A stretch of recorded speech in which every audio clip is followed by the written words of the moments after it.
Yeah, and it was also interesting too. People were, and they kind of were mentioning this on the telecast a little bit. They were acting like people started to think that since Tua statistically has been really good, that Tua versus Herbert's a debate. Like, Kenny, have you heard that discourse going on? That was a debate.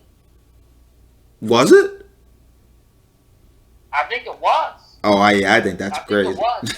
I think it was when you consider that, and then you consider, you know,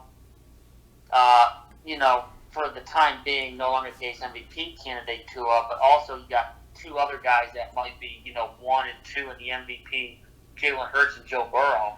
So that's 4 quarterbacks of that 2020 class. I think that was something going around this week. You're taking a look at those 4 quarterbacks, all having pretty good years up until 4 weeks left in the season. We'll see how it ends for those 4 of the 2020 class.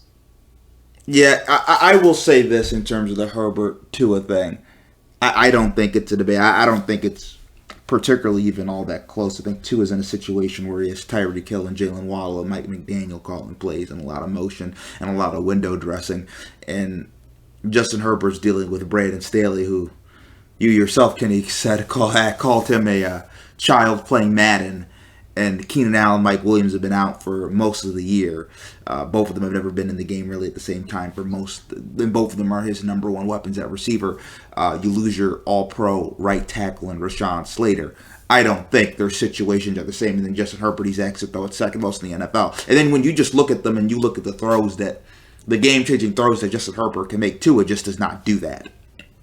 Tua is a guy that is propped up by the talent and the coaching around him. I don't think that's Herbert. I think Herbert kind of is a talent. He is a guy that's kind of pushing the Chargers forward, even though they are kind of mediocre. But I think they'd be much worse without him.